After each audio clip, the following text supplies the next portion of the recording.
खुर्च की पेटी बांध लो मेरे दोस्त क्योंकि मौसम बिघडने वाला है. मराठी विषयाच्या संदर्भात घटक नंबर 8 जो आहे याच्यावरती एक्झाममध्ये बरेचसे प्रश्न विचारले जातात. म्हणून आपण त्याच्या रिलेटेड एक महामॅरेथॉन घेऊन आलेलो आहोत.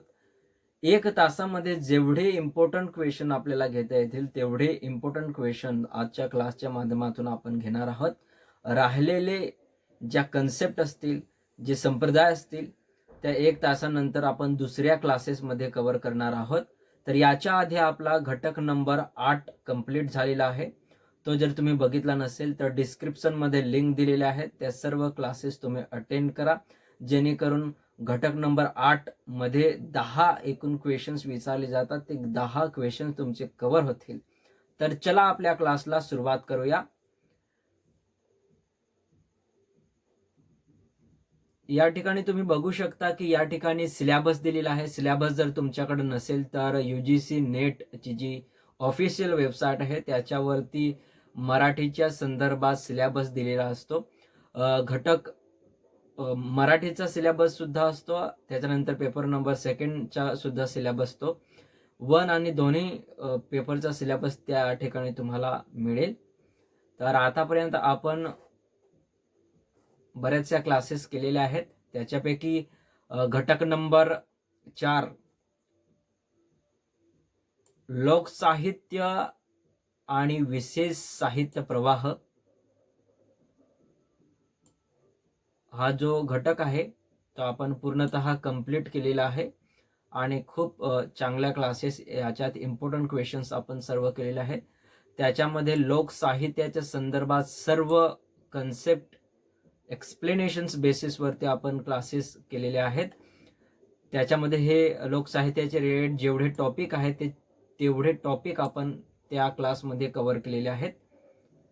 तसेच दलित साहित्य याच्या रिलेटेड जेवढे टॉपिक होते त्या टॉपिक आपण त्या महामॅरेथॉनमध्ये कव्हर केलेले आहेत.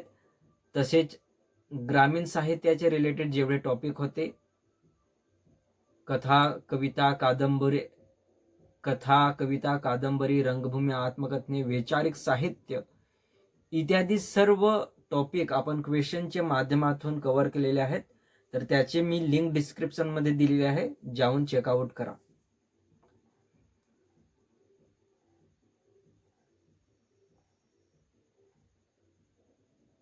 Question number first. Question solve करण्याच्या आधी काही इन्स्ट्रक्शन आहेत, काही सूचना आहेत, त्या लक्षात सर्वांनी घ्यायचं आहे. जे नवीन असतील, ज्याने याच्या आधी काही क्लासेस अटेंड केले नसतील, स्पेशली त्यांच्यासाठी आहे की जेव्हा प्रश्न दिलेला असतो त्या प्रश्नाचे खाली ऑप्शन दिलेले असतात आणि ते ऑप्शन जे अचूक पर्याय असेल तो या ठिकाणी आपल्याला निवडायचा असतो. तर स्टार्टिंगलाच मी ते इन्स्ट्रक्शन देतो जेणेकरून पुढे त्याची तुम्हाला गरज भासू नये. आणि त्याच्यानंतर एक्सप्लेनेशन असेल. सर्व एक्सप्लेनेशन आपण इथे घेणार नाही. काही इम्पॉर्टंट एक्सप्लेनेशन असतील, सेंटेन्स असतील, ते आपण घेणार आहोत. इम्पॉर्टंट की पॉईंट आपण या ठिकाणी एक्सप्लेन करणार आहोत. आणि बाकीचे जे एक्सप्लेनेशन आहे तुम्ही ते व्हिडिओ पॉज करून आरामशीर वाचायचं आहे. ओके. तर पहिला जो प्रश्न आहे त्या प्रश्नामध्ये विचारलेला आहे, नाथ संप्रदायातील नवनाथांची गुरु शिष्य परंपरा यांचा अनुक्रम लावा. खाली 5 गुरु शिष्य परंपरा दिलेल्या आहेत आणि त्याचा अनुक्रम लावायचा आहे आपल्याला की फर्स्ट कोणता येतो, सेकंड कोणता आहे, थर्ड कोणता आहे. तर सर्वात पहिला दिलेला आहे ए मध्ये आहे मच्छिंद्रनाथ, बी आहे गोरखनाथ, सी आहे गहिनीनाथ, डी आहे जालिंदरनाथ आणि ई आहे काफीनाथ. तर या प्रश्नाचे अचूक उत्तर काय येणार आहे? सर्वात पहिलं या ठिकाणी याच्या संदर्भात एक्सप्लेनेशन दिलेलं आहे. नाथ संप्रदाय हा भारतातील लोकप्रिय असा संप्रदाय असून इसवी सनाच्या 8व्या शतकामध्ये त्या उदयास आलेला आहे. या संप्रदायास अवधूत संप्रदाय या नावाने देखील ओळखले जाते. तसेच गोरख संप्रदाय किंवा गोरखनाथी संप्रदाय हा त्याचा आरंभी प्रमुख नावावरून नाव ओळखले जाते. दर्शनी संप्रदाय, कानफाटा संप्रदाय, गुरु संप्रदाय इत्यादी नावे या संप्रदायास त्याच्या तत्वज्ञानावरून, परंपरेवरून व आचरणावरून देण्यात आलेली आढळतात. आदिनाथ अर्थात शिव यांच्यापासून या संप्रदायाची सुरुवात असल्याचे मानले जाते. या संप्रदायातील सर्वच दीक्षाधारी अनुयायी स्वतःच्या नावापुढे नाथ ही उपाधी लावल्याचे दिसून येते. रक्षण करणारा अथवा सांभाळ करणारा स्वामी म्हणजे नाथ. या अर्थाने रक्षण करणाऱ्या स्वामींचा संप्रदाय म्हणून नाथ ही उपाधी लावण्याची परंपरा अस्तित्वात होती. मच्छिंद्रनाथांना या संप्रदायातील प्रथम गुरुचे स्थान देण्यात येते. त्याचे शिष्य गोरखनाथ ज्यांनी या पंथांचा मोठ्या प्रमाणात प्रचार प्रसार केला. मच्छिंद्रनाथ, गोरखनाथ, गहिनीनाथ, जालिंदरनाथ, काफीनाथ, भर्तरीनाथ, रेवनाथ, नागनाथ, चरपटीनाथ अशी 9 म्हणजे 9 नाथांची गुरु शिष्य परंपरा आहे. म्हणून या प्रश्नाचे अचूक उत्तर असेल option number first. Option number first is correct answer of this question. आता एवढे एक्सप्लेनेशन्स घेणं काय गरजेचं आहे, कारण नाथ संप्रदायाच्या रिलेटेड एखादा प्रश्न विचारला गेला तर कोणतीही जर स्टेटमेंट दिली असेल तर त्या स्टेटमेंटच्या माध्यमातून आपण क्वेश्चन सॉल्व्ह करू शकतो. So that's why explanation is important to solving questions method. Okay, now second प्रश्न आहे, खालील ग्रंथापैकी कोणत्या साहित्य निर्मिती रचना मच्छिंद्रनाथांनी केलेली आहे? खाली 5 दिलेले आहेत. ए आहे सिद्ध सिद्धांत पद्धती, बी आहे गोरख पद्धती, सी आहे कोलज्ञान निर्णय, डी आहे अकुल वीरतंत्र आणि ई आहे कुलानंद. या ठिकाणी याच्या संदर्भात एक्सप्लेनेशन दिलेलं आहे. तर शिवसूत्रावर नाथ संप्रदायाचे सर्व तत्वज्ञान आधारलेले आहे. कशावरती? शिवसूत्रावरती नाथ संप्रदायाचे सर्व तत्वज्ञान आधारलेले आहे. तसेच कोल ज्ञान निर्णय, अकुल वीरतंत्र, कुलानंद इत्यादी साहित्य निर्मिती मच्छिंद्रनाथांनी केलेली आहे. तर सिद्धांत पद्धती हा ग्रंथ गोरखनाथांनी निर्माण केलेला आहे. गोरखनाथांच्या नावावर अमनस्क, अमर रोग शासन, गोरक्ष पद्धती, गोरक्षहिता इत्यादी 28 ग्रंथ असल्याचे दिसून येते. तसेच हिंदी भाषेमध्ये 40 ग्रंथांचे लेखन असून ते संपूर्ण गोरखवाणी या नावाने प्रसिद्ध आहे. तसेच मच्छिंद्रनाथ व गोरखनाथांच्या लेखन कार्याच्या प्रभावातून नाथ संप्रदायातील पुढील काळात हट योगादीपिका व गोरक्ष सिद्धांत संग्रह या ग्रंथांची निर्मिती झाली. म्हणून या प्रश्नाचे अचूक उत्तर असेल ऑप्शन नंबर सेकंड. केवळ सी, डी आणि E. Second is correct answer. सर्वात पहिले कोल्ड ज्ञान निर्णय त्यांनी निर्माण केलेला आहे मच्छिंद्रनाथांनी. त्याच्यानंतर अकुल वीरतंत्र हा ग्रंथ त्यांनी निर्माण केलेला आहे. आणि ई आहे कुलानंद हा ग्रंथ त्यांनी निर्माण केलेला आहे. तर एकूण 3 ग्रंथांची निर्मिती मच्छिंद्रनाथांच्या नावावरती आहे. तिसरा प्रश्न आहे, सिद्धांत रहस्य आणि नवरत्नमाला या ग्रंथाची रचना खालीलपैकी कोणी केली आहे? खाली 5 ऑप्शन दिलेले आहे. एक आहे सत्यमलनाथांनी, दुसरा आहे ज्ञानदेव यांनी, सी आहे नामदेव महाराज यांनी, डी आहे गोरखनाथ यांनी आणि ई आहे मच्छिंद्रनाथ यांनी. या ठिकाणी याच्या संदर्भात विश्लेषण दिलेलं आहे. ज्ञानदेव, सोपानदेव, विसोबा, नामदेव महाराज या क्रमाने ती विकसित झाली. तर दुसरी परंपरा नाथ पंथांची ज्या परंपरेस योग्य परंपरा म्हणून ओळखले जाते, जी ज्ञानदेव, सत्यमलनाथ, गेबीनाथ, उद्धनाथ, केसरीनाथ, शिवदीनाथ या क्रमाने विकसित झाली. सत्यमलनाथांनी हा वेदांतपर ग्रंथ सके 1602 दरम्यान लिहिलेला आहे. तसेच सिद्धांत रहस्य या ग्रंथामध्ये एकूण 16,000 श्लोक असून 10 प्रकरणामध्ये या ग्रंथांची विभागणी केली आहे. त्यांनी ज्ञानेश्वर माऊली या आपल्या गुरूंच्या चरित्रात्मक व अनुग्रहाच्या कथनाला सामावून सिद्धांत रहस्य हा ग्रंथ लिहिलेला आहे. म्हणून या प्रश्नाचे तसेच हा ग्रंथ ललित प्रबंध या नावाने देखील उल्लेखला आढळून येतो. ललित प्रबंध या ग्रंथामध्ये एकूण 12,000 ओव्यांचा समावेश आहे. तर नवरत्नमाला या शीर्षकाची आणखी एक रचना सत्यमलनाथांच्या नावावर आहे.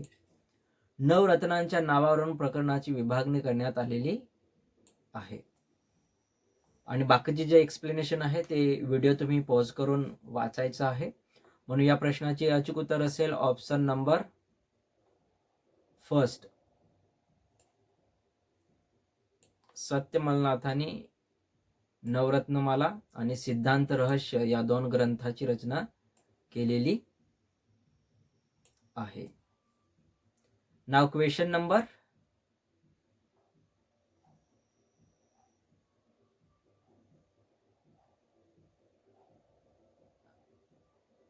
तिसरा.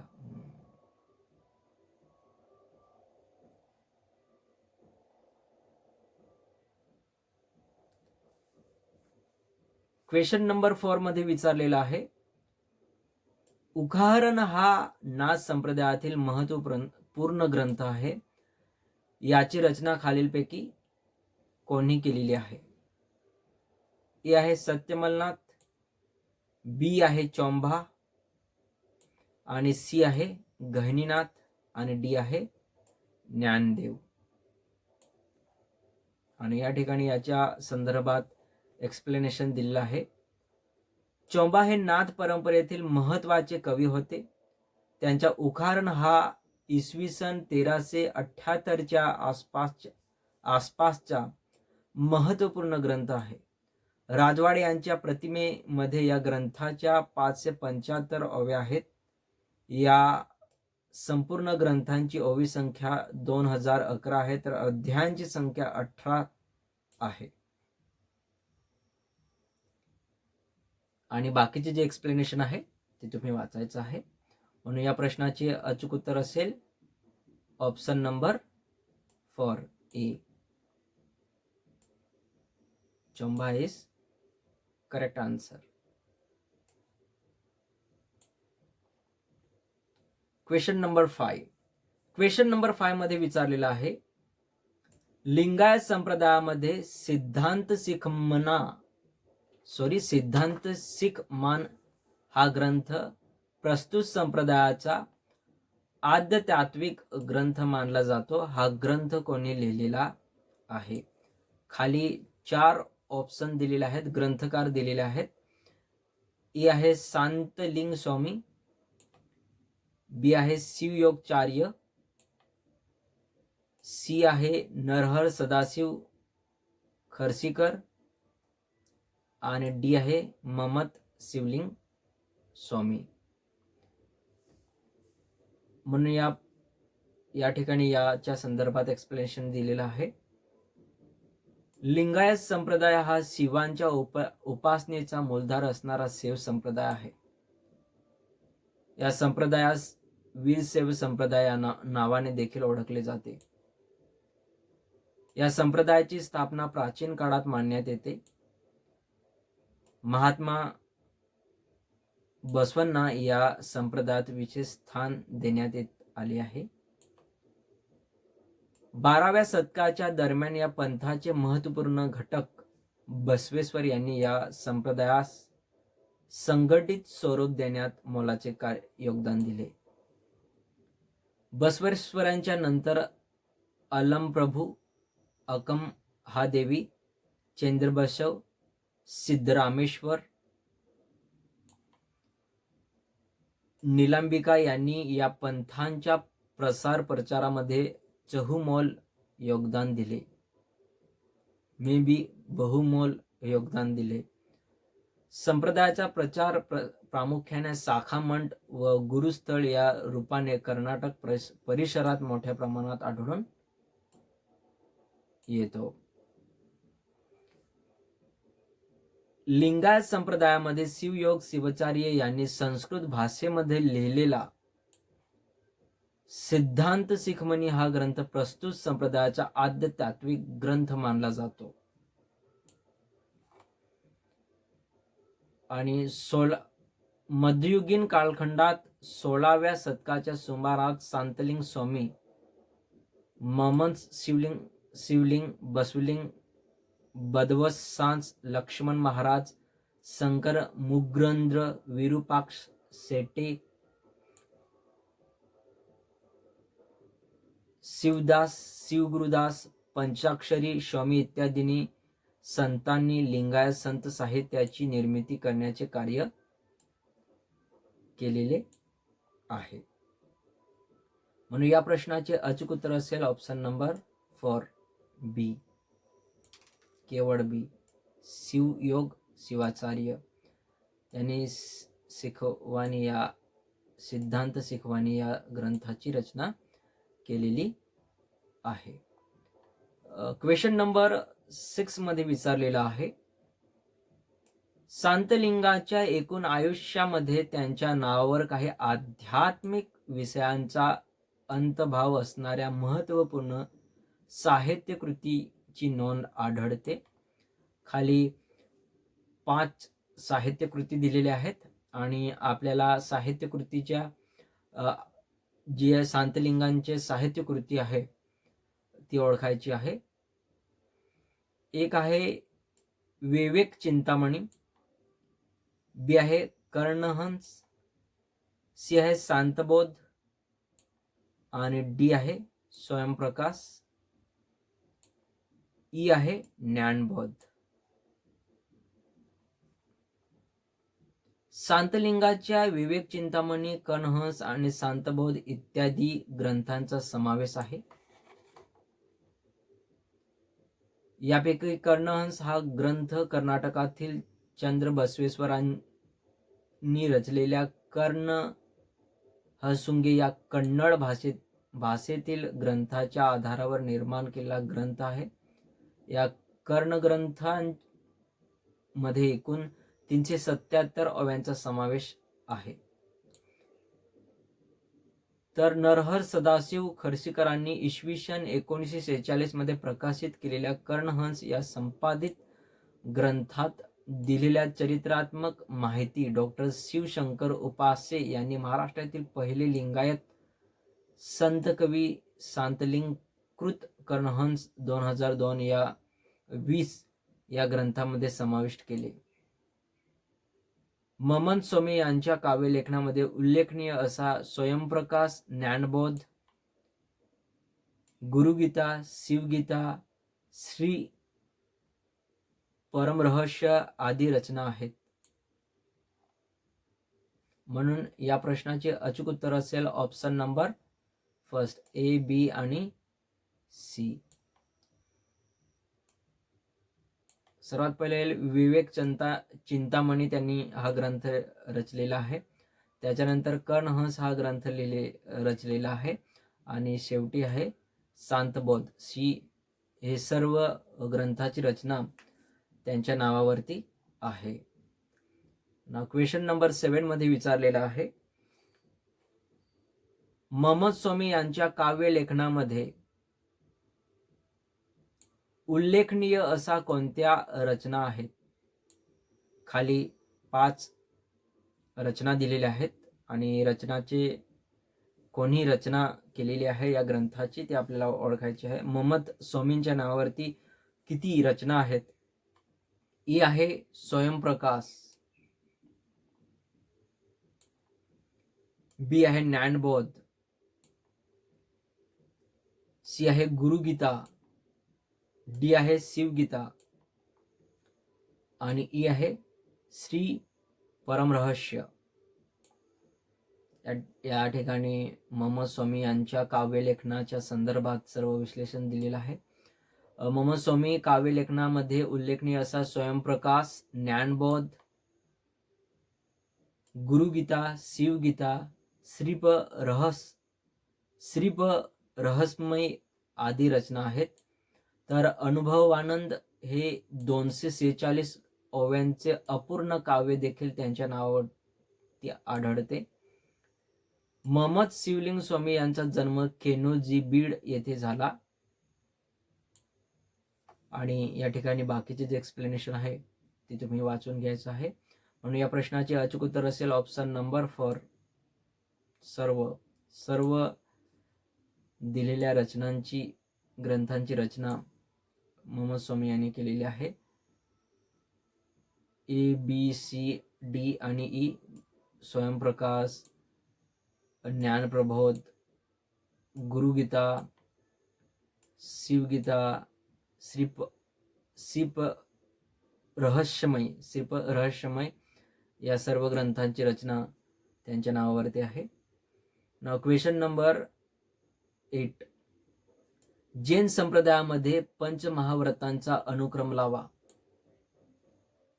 एक आहे सत्य, बी आहे अहिंसा, सी आहे अस्तेय आणि डी आहे अपरिग्रह आणि ई आहे ब्रह्मचर्य. या ठिकाणी जैन धर्म किंवा संप्रदायाच्या रिलेटेड सर्व एक्सप्लेनेशन दिलेलं आहे. एक्सप्लेनेशन मध्ये पूर्ण संप्रदायाच्या रिलेटेड इन्फॉर्मेशन दिलेली आहे. इम्पॉर्टंट की पॉइंट आपण काढलेले आहे. तर आपल्याकडे वेळ कमी असल्या कारणानं आपण सर्व एक्सप्लेनेशन घेणार नाहीत. But these are informations is really important. So वाचा, व्हिडिओ पॉज करून वाचा. याच्यामध्ये जैन धर्म हा जगातील प्राचीन धर्मापैकी एक प्रमुख ग्रंथ आहे. जगा आणि जगुद्या या मानवतावादी तत्वावर जैन संप्रदायाचे तत्वज्ञान उभारलेले आहे. जैन संप्रदायातील 23वे तीर्थंकर पार्श्वनाथ हे होते, तर 24वे तीर्थंकर भगवान महावीर होते.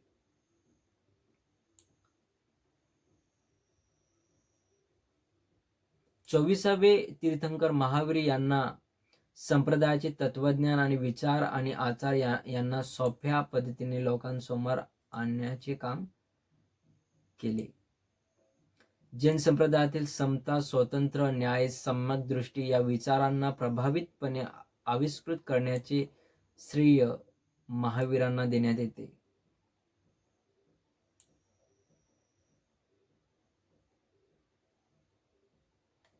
त्याचबरोबर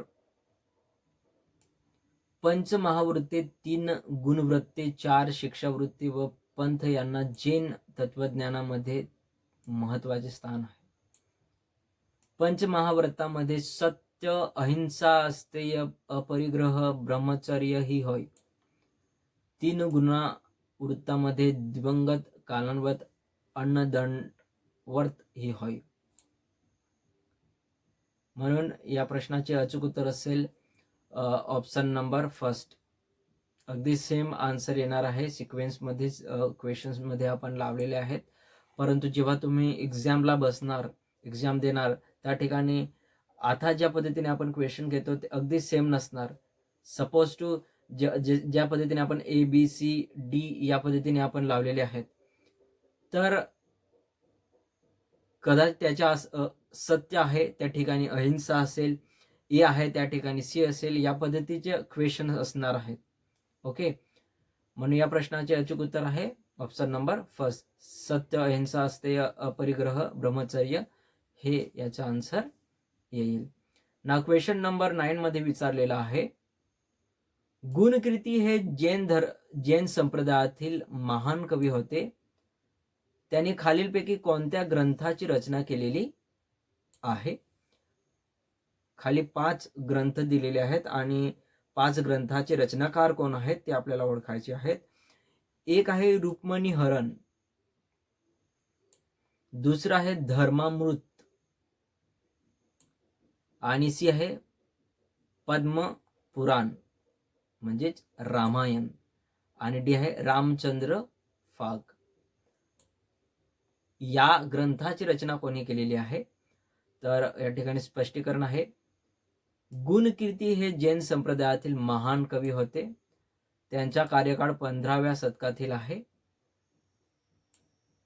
आणि गुणकीर्ती जयस्वाल असे त्यांचे नाव असल्याचा उल्लेख त्यांच्या रुक्मिणी हरण या ग्रंथाच्या सुरुवातीस जयस्वाल कल्पती मुनी उपजले गुणकीर्ती केले ही ओवी माये असा प्रकारे आढळतो.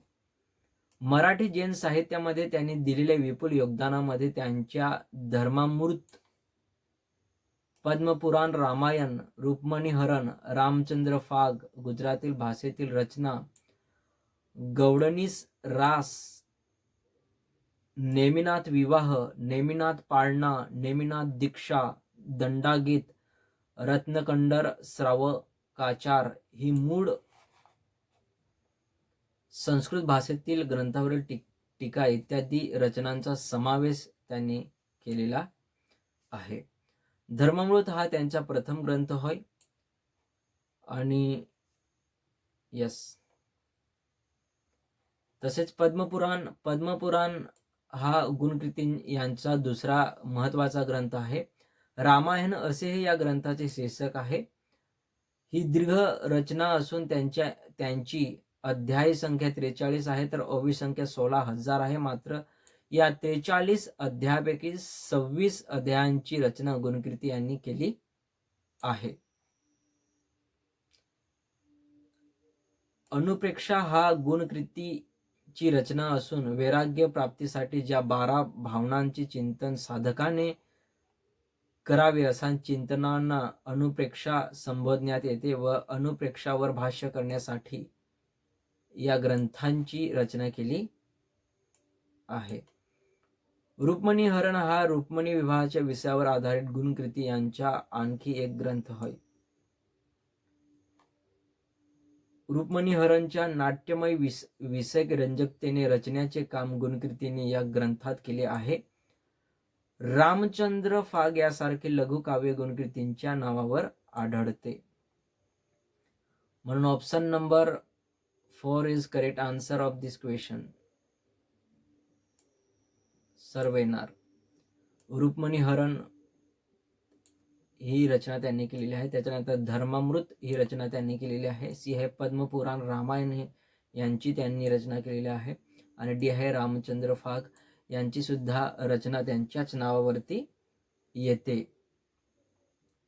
ना क्वेश्चन नंबर 10 या प्रश्नामध्ये विचारलेला आहे, दत्त संप्रदायाची महापुरुषांची ही प्रमुख परंपरा आहे, त्यांचा अनुक्रम लावा. ए आहे जनार्दन स्वामी, बी आहे एकनाथ, सी आहे दासोपंत, डी आहे मुक्तेश्वर आणि ई आहे निरंजन रघुनाथ.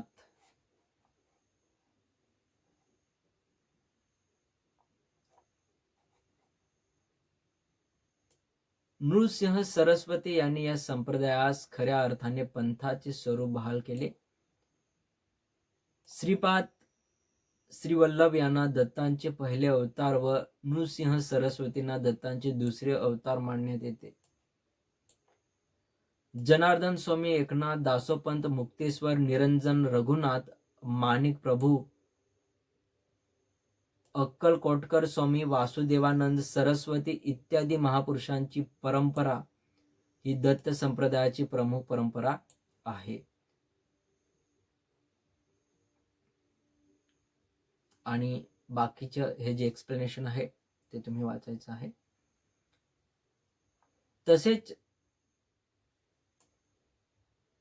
अवधूत गीता, गुरुगीता आणि जीवमुक्त गीता हे ग्रंथ संप्रदायातील महत्वाचे ग्रंथ मानण्यात येतात.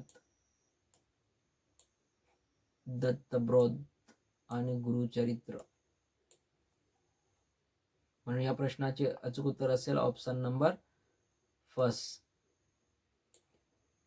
ए बी सी आणि डी ही या सिक्वेन्स मध्ये गुरु परंपरा येणार आहे. ए टू ई पर्यंत अचूक आन्सर आहे. ना क्वेश्चन नंबर 11 याच्यामध्ये विचारलेला आहे, नृसिंह सरस्वती यांच्या संदर्भात खालील कोणती विधाने अचूक आहेत? आणि खाली 4 विधाने दिलेली आहेत. एक आहे, नृसिंह सरस्वती यांनी गुरु कृष्ण सरस्वती यांच्याकडून दीक्षा घेतली. वयाच्या 10व्या वर्षापासून त्यांनी इसवी सन 1388 मध्ये संन्यास स्वीकारला. बी आहे, तीर्था नामामध्ये प्रामुख्याने औदुंबर इसवी सन 1421 मध्ये, नरसोवाडी बावाडी इसवी सन 1422 ते 1434, गाणगापूर इसवी सन 1435 ते 1458 या ठिकाणी वास्तव्य केले. इसवी सन 1458 मध्ये त्यांचे देहावसान झाले. सी आहे, दत्त संप्रदायामध्ये नृसिंह सरस्वतींना दत्तांचा दुसरा अवतार मानण्यात येते. डी आहे, नृसिंह सरस्वतींनी दत्त संप्रदायामध्ये खऱ्या अर्थाने प्रवाहित्व निर्माण करण्याचे व संप्रदायास ऊर्जिस्तावेस करण्याचे कार्य केले. ई आहे, गुरुचित्र हा त्यांनी रचलेला ग्रंथ दत्त संप्रदायातील अपूर्व आणि वेदतुल्य ग्रंथ मानण्यात येतो. आणि या ठिकाणी याच्या संदर्भात सर्व एक्सप्लेनेशन दिलेलं आहे. म्हणून या प्रश्नाचे अचूक उत्तर असेल ऑप्शन नंबर फर्स्ट. जेवढे स्टेटमेंट दिलेले आहेत ते सर्व स्टेटमेंट अगदी अचूक आहे, एकदम करेक्ट आहे. when you read this paragraph or explanations you realize it is right. Now second question number 12, दासोपंतांनी एकूण केलेल्या साहित्य निर्मितीमध्ये त्यांच्या नावावर कोणत्या कलाकृती आढळून येतात? ए आहे पासोडी पच्चीकरण, बी आहे अद्वैत श्रुतिसार संस्कृत, अनुगीता, अवधूत गीता आणि ई आहे अवधूत राज. दासोपंतांनी एकूण केलेल्या साहित्य निर्मितीमध्ये त्यांच्या नावावर 48 कलाकृती आढळून येतात. काही ठिकाणी हा आकडा 50 पेक्षा अधिक असल्याचे नोंदविण्यात आले आहे. त्यांच्या प्रमुख ग्रंथांची नावे खालीलप्रमाणे आहेत. आता या ठिकाणी तुम्ही बघू शकता की सर्व ग्रंथ दिलेले नाहीत, पण काही ग्रंथ दिलेले आहेत. ऑलमोस्ट सर्वच ग्रंथ दिले आहेत, बट ह्याच्यापैकी कोणताही ग्रंथाची रचना आपल्याला विचारले जाऊ शकतं. विचारण्याची प्रोबॅबिलिटी आहे. मग हे सर्व ग्रंथ वाचणं, रिवाइज करणं खूप गरजेचं आहे. एक आहे अद्वैत श्रुतिसार, तो संस्कृतमध्ये आहे. अनुगीता, अवधूगीता, अवधूराज, उपनिषद्राक्ष, गीतावर्णव, एकूण ओवींची संख्या 1.25 लाख. गीतार्थचंद्रिका, गीतार्थबोध, ग्रंथराज, ग्रंथसंग्रह, जाबला उपनिषद प्रकाश, दत्त महात्म्य, दत्तात्रेय महात्म्य, दत्तात्रेय सहस्त्र नाम भाष्य, पदार्पण, पासोडी पच्चीकरण, पुरुष सूत्र प्रकाश, पुरुष सूत्र व्याख्या पूजा विधीसाठी आणि नित्यापासाठी दशनाम, सहस्त्रनाम, स्तवराज, महात्म्य, उत्सव पद्धती, 24 सेवा, अर्चन, उत्सवार्चन, प्रत्येक दिवसाचा उपासना विधी, 7 वारांची वेगळी भजने, आरत्या, अष्टके, प्रवण व्याख्या, प्रबोध्य, संस्कृत बोध प्रक्रिया, संस्कृत ललित इत्यादी सर्व ग्रंथांची रचना त्यांनी केलेली आहे. योग संपत्ती व अवधूत राज यासारखे ग्रंथ दासोपंतांनी गुरु शिष्य संवादामध्ये निर्माण केलेले आहेत. म्हणून या प्रश्नाचे अचूक उत्तर असेल ऑप्शन नंबर फर्स्ट, सर्व येणार. सर्व प्रकारची रचना त्यांनी केलेली आहे.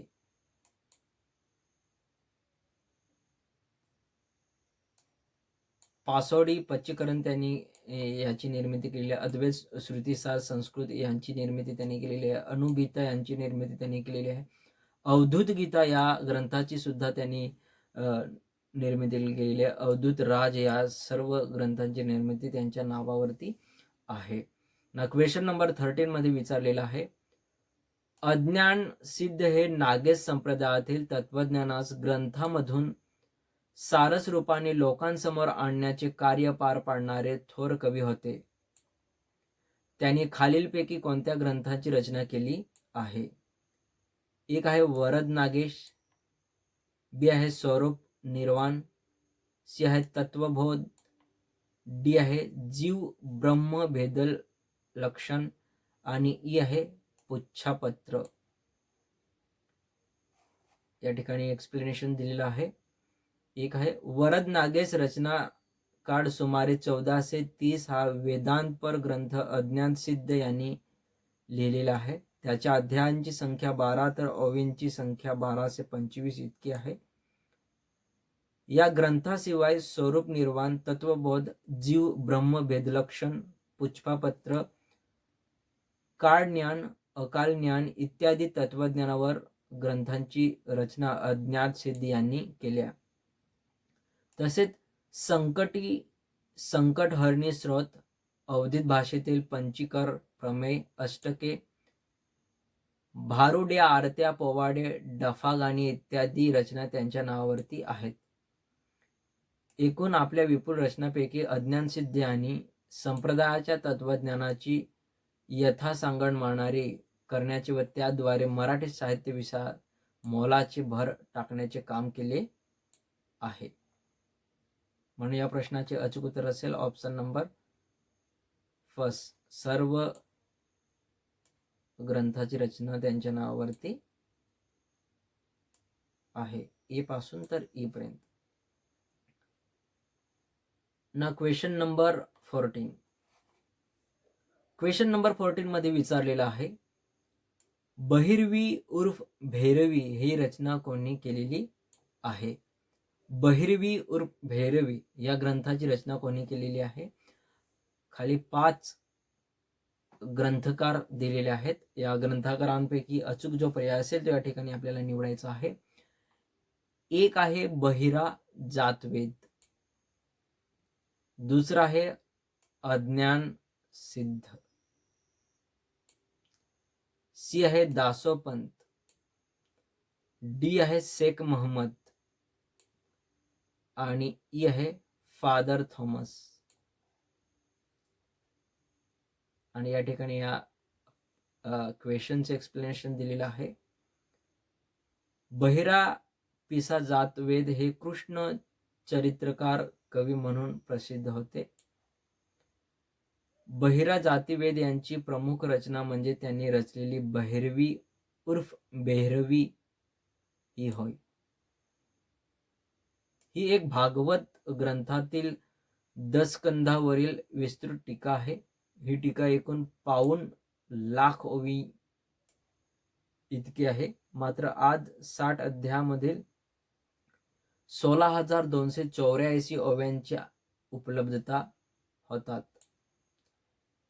या विस्तृत व मधुर रचनेमुळे बहिर पिसा हे कथा वाङ्मयाचे तत्कालीन प्रसिद्ध कवी म्हणून नावारूपास आले. कृष्ण रुक्मिणी विवाह सोहळ्याचे विस्तृत वर्णन बहिर जातवेद यांनी या ग्रंथात केले. म्हणून या प्रश्नाचे अचूक उत्तर असेल ऑप्शन नंबर 4. बहिरा जातवेद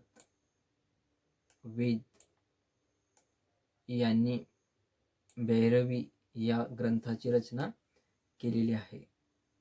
नाव क्वेश्चन नंबर 15. क्वेश्चन नंबर 15 मध्ये विचारलेला आहे,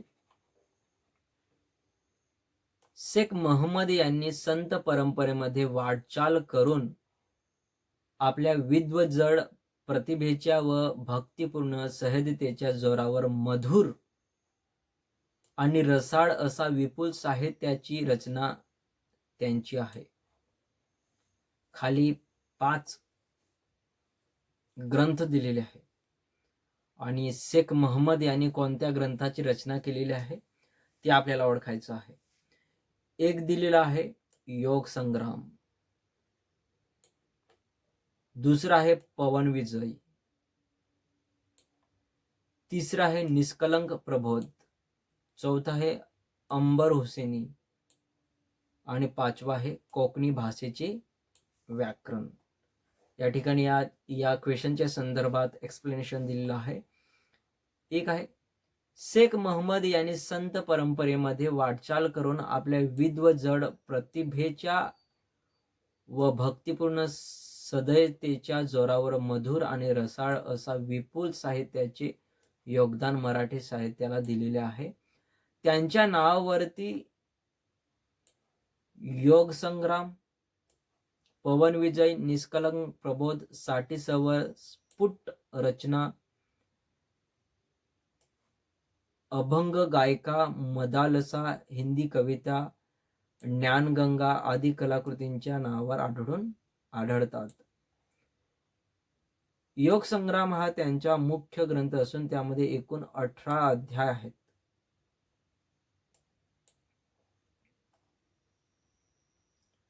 म्हणून या प्रश्नाचे अचूक उत्तर असेल ऑप्शन नंबर 2.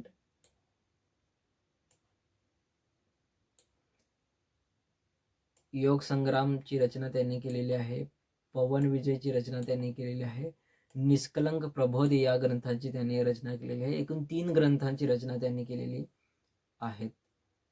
क्वेश्चन नंबर 16 यामध्ये विचारलेलं आहे, हुसेन अंबर खान हे भगवद्गीतेवरील टीका लेखन करणारे पहिले सुफी पंथीय मुसलमान कवी होते. याच्या संदर्भात अचूक विधाने ओळखा. गीता गंगेत पावन झालेला बबन असे राची ढेरे यांनी हुसेन अंबर खान यांचे वर्णन केलेले आहे.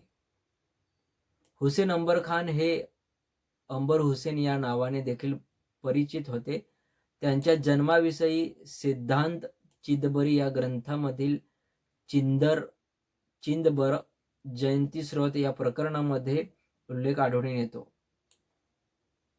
सी आहे, हुसेन अंबर खान हे भगवद्गीतेवरील टीका लेखन करणारे पहिले सुफी पंथीय मुसलमान कवी होते. त्यांनी अंबर हुसेनी नावाचा ग्रंथ लिहिला. त्यांनी आरंभिले असल्याच्या अप्रत्यक्ष उल्लेख ते करतात. तसेच पुढील ते म्हणतात की भाष्य शंकराचार्याचे आणि व्याख्यान श्रीधर स्वामींचे पाहणीय भगवद्गीतेची महाराष्ट्र भाषेने कीजे.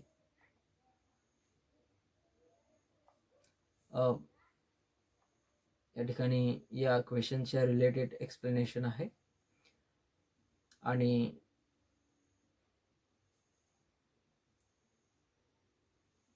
हे तुम्ही वाचून घ्यायचं आहे. म्हणून सर्व जे स्टेटमेंट दिलेले आहे ते सर्व स्टेटमेंट बरोबर आहे. नाव क्वेश्चन नंबर 17.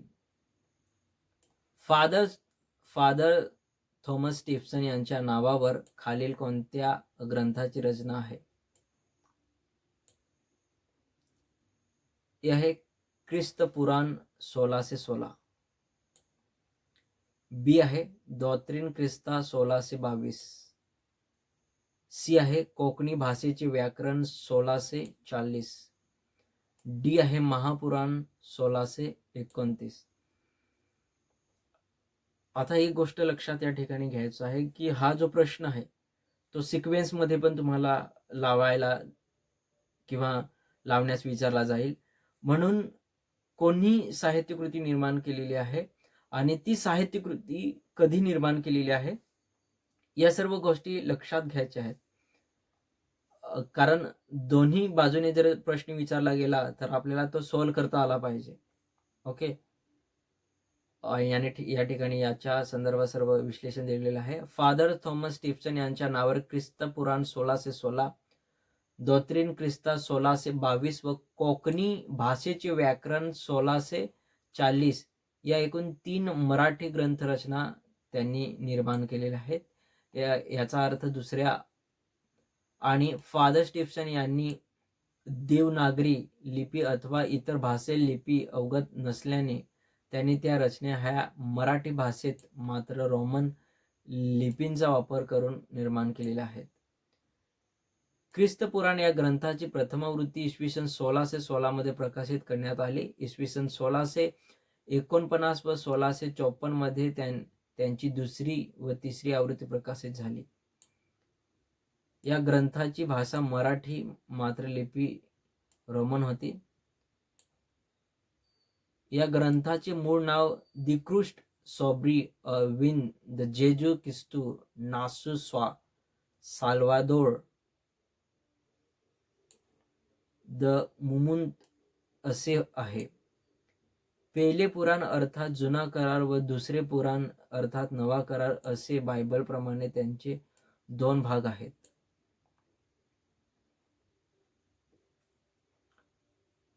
मध्ययुगीन कालखंडातील ख्रिस्ती धर्मोपदेशकामधून मराठीमध्ये रचना करणारे फादर स्टीफसन हे प्रथम ख्रिस्ती कवी होते.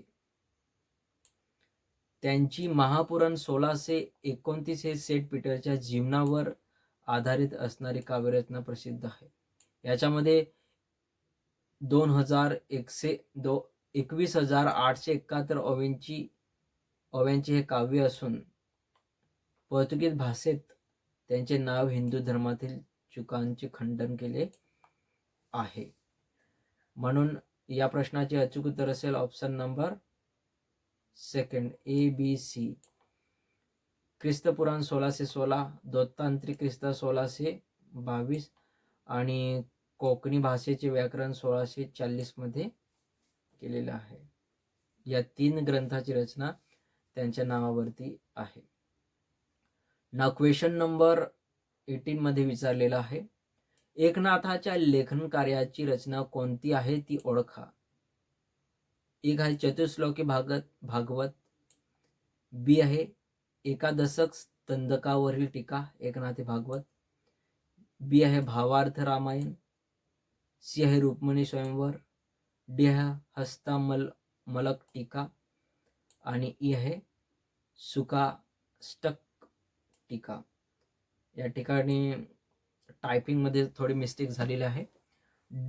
जर बी जर तुम्ही नोटीस केले असेल दोन जे ऑप्शन आहेत ते अगदी सेम आहेत, कारण पण रचना वेगवेगळ्या आहेत. या ठिकाणी याच्या संदर्भात विश्लेषण दिलेलं आहे.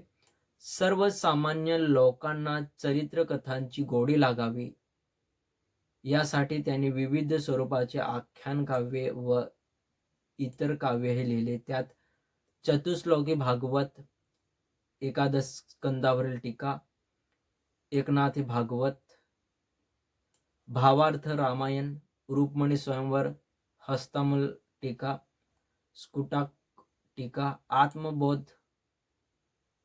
चिरजीवपद, आनंद लहरी, अनुभवानंद, मुद्राविलास, लघुगीता अशी काही लहान लहान प्रकरणे, त्यांच्याबरोबर लहान मोठी आध्यात्मिक प्रकरणे, संत चरित्रे, गौडणी, आरत्या, अर्धदस्त प्रकरणाचे इत्यादींचा समावेश येतो.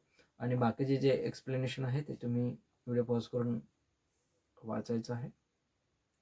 म्हणून या प्रश्नाचे अचूक उत्तर असेल ऑप्शन नंबर फर्स्ट.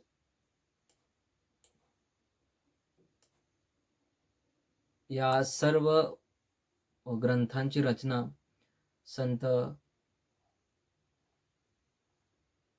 एकनाथांच्या नावावरती येते.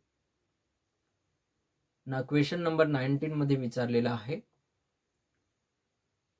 नाव एकोणी रावण मने दे दे धनुष्यबाण, करू लंकेची निर्वाण मारू दारुण राक्षस, पाचारा वणीचे वनचर मुकुट कुंडले द्या अलंकार, राज्य देवोनी धरा छत्र वानर भार चालवा,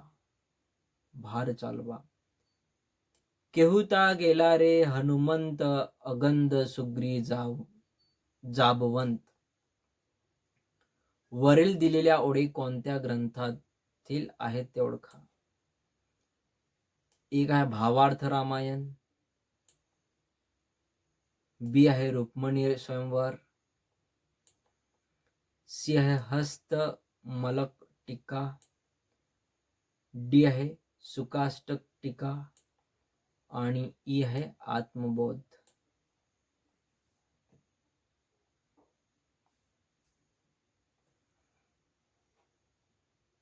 भावार्थ रामायणात तत्कालीन परिस्थितीचे प्रतिबिंब पडलेले दिसून येते. अत्यंत रसाळ आणि सुबोध पातळीवर त्यांनी रामायणात रंग भरण्याचा यशस्वी प्रयत्न केलेला दिसून येतो. दशरथ कौशल्याचे तिचे डोळा आहे विचारण्याकरिता येतो व बोलण्याच्या ओघात रावणाचे नाव निघते, तेव्हा कौशल्याने केलेला आवेशपूर्ण भाषण एकनाथांच्या राम उतार विषयक दृष्टिकोन स्पष्ट करणारे आहे. ती म्हणजे, नाव एकोणी रावण मने दे दे धनुष्यबाण, करू लंकेची निर्माण मारू दारुण राक्षस, पाचारा वणीचे वनचर मुकुट कुडले द्या अलंकार, राज्य देवोनी धरा छत्र वानर भार चालवा, केहुता गेला रे हनुमंत अगंध सुग्रीव जाबवंत, अजुनी रावणाची मात जगा आत उरलीसे, अवज्रदेही निजगडा पुच्छे घालुनी वेडा, लंका जाडा रे भडभडा पाडा तडतडा राक्षस. या प्रकारच्या ओळी दिल्या जातात आणि ओळीच्या माध्यमातून आपल्याला जेव्हा आपण त्यांच्या संदर्भात वाचन केलेलं असतं तेव्हा आपल्याला समजतं की ही जी ओळ आहे ती नेमकी कोणत्या ग्रंथातील आहे. सो जे इम्पॉर्टंट ग्रंथ आहे त्याच्यामध्ये रेफरन्स दिलेले असतात, ते रेफरन्स वाचायचे आहेत आणि थोडंफार रिवाईज करून ठेवायचं आहे. ऑलमोस्ट त्याच्याविषयी जरा आले प्रश्न तर आपल्याला करता आले पाहिजे. नाव म्हणून या प्रश्नाचे अचूक उत्तर असेल ऑप्शन नंबर 4, रामायण, भावार्थ रामायण या ग्रंथातील ती रचना आहे. आणि जेव्हा आपण एखादा ग्रंथाची ओळ्या वाचतो आणि त्याला आपल्याला ऑप्शन दिलेले असतात, मग ऑप्शन नीट बघायचे की जे एक्सप्लेनेशन आहे, जे स्टेटमेंट आहे, ज्या ओळी आहेत त्या या ग्रंथाच्या कोणत्या दिलेल्या ग्रंथाशी रिलेट होत आहेत का. मग काहीच येत नसेल तर मग कंपॅरिझन करून बघायचं आणि आन्सर द्यायचं. ओके, आजची ही जी क्लास आहे ती अजून एक क्वेश्चन आहे, त्या क्वेश्चन नंतर आपली ही क्लास टोटली कंप्लीट होणार आहे. राहिलेले दुसरे प्रश्न आपण दुसऱ्या क्लासमध्ये घेणार आहोत. क्लास नंबर 2 मध्ये आपण भक्ती संप्रदाय जी क्लास आहे ती कंटिन्यू चालू ठेवणार. क्वेश्चन नंबर 20 मध्ये विचारलेला आहे, शुद्ध बीजा पोटी फळे रसाळ घोमटी, मुखी अमृताची वाणी देह देवाचे कारणी, सर्वांग निर्मळ चित्त जैसे गंगाजळ, तुका म्हणे जाती ताप दर्शनी विश्रांती. वरील ओळी कोणाच्या अभंगातील आहेत? खाली 5 अभंगकार दिलेले आहेत. एक आहे संत रामदास, दुसरा आहे संत नामदेव, आणि सी आहे संत एकनाथ, आणि डी आहे संत तुकाराम. आणि या ठिकाणी विश्लेषण दिलेलं आहे. तुकारामाच्या आत्मनिवेदनपर अभंगातून त्यांचे चरित्र समजण्यास सोपे जाते. धन्य देहू गाव पुण्यभूमी ठाव, नादे देव पांडुरंग असे वर्णन करून देहांच्या पुण्यभूमी म्हणून ओळख करतात. आणि त्याची या ठिकाणी त्यांनी एक्सप्लेनेशन दिलेले आहे. शुद्ध बीजे पोटी फळे रसाळ घोमटी, म्हणून या प्रश्नाचे अचूक उत्तर असेल तुकाराम. संत तुकाराम यांच्या या ओळी आहेत. तर चला, आजचे क्लास आपण इथे थांबूया. राहिलेले जे प्रश्न आहेत त्या नेक्स्ट क्लासमध्ये आपण कंप्लीट करूया.